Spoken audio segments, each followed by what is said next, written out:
കർണാടക അങ്കോലയിലെ മണ്ണിടിച്ചിലുണ്ടായ സ്ഥലത്ത് റഡാർ ഉപയോഗിച്ച് തിരച്ചിൽ പുരോഗമിക്കുന്നു. മലയാളി ലോറി ഡ്രൈവർ അർജുൻ അടക്കം 3 പേരാണ് മണ്ണിനടിയിൽ കുടുങ്ങിക്കിടക്കുന്നത്.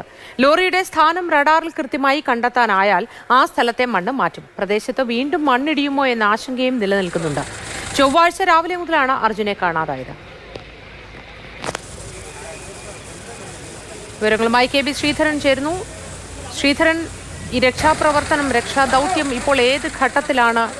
എപ്പോഴത്തേക്ക് ഈ രക്ഷാദൗത്യം പൂർത്തിയാക്കാൻ കഴിയുമെന്നാണ് അധികൃതരുടെ അഭിപ്രായം?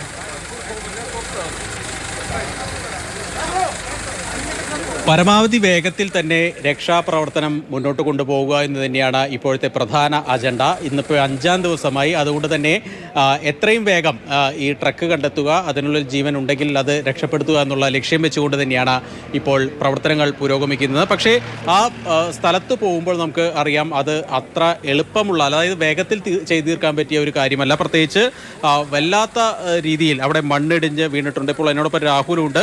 രാഹുൽ, ഈ രക്ഷാപ്രവർത്തനം വേഗം പോരാ നമ്മൾക്ക് പുറമേ നിന്ന് പറയും, പക്ഷെ അവിടെ ചെന്ന് കാണുമ്പോൾ നമുക്ക് തോന്നുന്ന ഒരു കാഴ്ചകൾ എന്തൊക്കെയാണ്? അത് എത്രത്തോളം ദുഷ്കരമാണ്?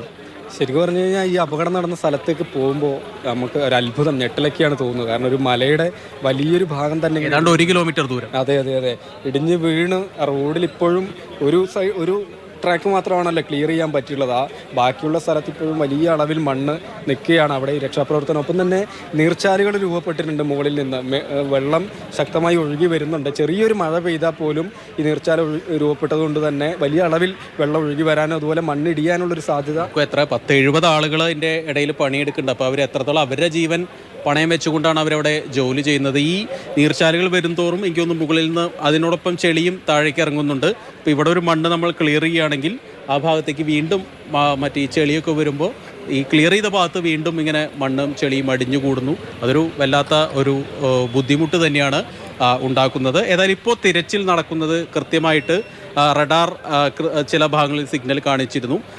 അവിടെ ലോറി ആണ് എന്ന് നമുക്ക് സ്ഥിരീകരിക്കത്തക്ക ഒരു വിവരം ലഭിച്ചിട്ടില്ല. പക്ഷേ ആ ഭാഗത്ത് തന്നെയല്ലേ ഇപ്പോഴും മണ്ണ് മാറ്റുന്നത്.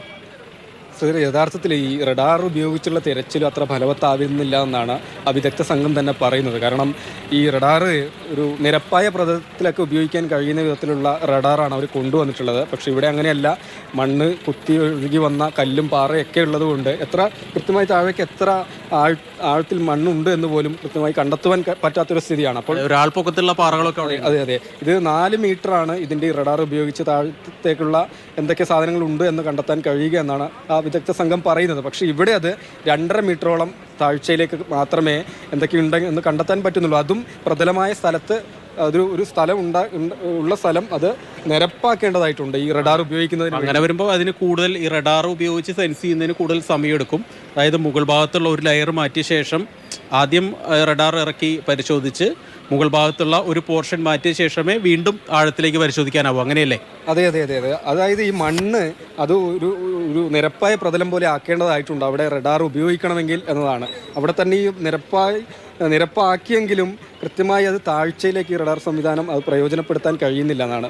4 മീറ്ററോളം കിട്ടേണ്ടുന്ന സ്ഥലത്ത് 2.5 മീറ്റർ മാത്രമേ ഇപ്പോൾ ഇവിടെ ഈ രക്ഷാപ്രവർത്തനം നടക്കുന്ന സ്ഥലത്ത് ഈ റഡാർ സംവിധാനം ഉപയോഗിച്ച് താഴ്ചയിൽ എന്താണെന്ന് മനസ്സിലാക്കാൻ കഴിയുന്നുള്ളൂ. ഒപ്പം മുകളിൽ നിന്ന് ഈ വൈദ്യുതി ടവറൊക്കെ ഉണ്ട്. ടവർ തകർന്ന് താഴേക്ക് വന്നിട്ടുണ്ട്. അതിൻ്റെ മെറ്റൽ കഷ്ണങ്ങളൊക്കെ ഉണ്ട്. അതുപോലും ഡിറ്റക്റ്റ് ചെയ്തു വരുന്നുണ്ട്. ഒരു ഘട്ടത്തിൽ വന്ന സിഗ്നൽ ഒരുപക്ഷെ ഈ ടവറിൻ്റെ പീസാവാം, അല്ലെങ്കിൽ മറ്റെന്തെങ്കിലും പീസാവാം എന്നാണ് അവർ പറയുന്നത്. ലോറിയുടെ സിഗ്നലാണെന്ന് സംശയിച്ചിരുന്നു. പക്ഷെ അങ്ങനെ സ്ഥിരീകരിക്കാനൊന്നും കഴിഞ്ഞിട്ടില്ല എന്നതാണ്. എന്തായാലും ദുഷ്കരമായ സാഹചര്യത്തിൽ രക്ഷാപ്രവർത്തനം അത് പുരോഗമിച്ച് തന്നെ വരുന്നുണ്ട്. 70-ലധികം ആളുകൾ പങ്കെടുത്തുകൊണ്ട് രാവിലെ 5:30 തുടങ്ങുമെന്നാണ് പറഞ്ഞിരുന്നെങ്കിലും ആ സമയത്ത് തുടങ്ങിയിരുന്നില്ല. 7 മണിയോടുകൂടിയാണ് രക്ഷാപ്രവർത്തനം തുടങ്ങാൻ കഴിഞ്ഞത്.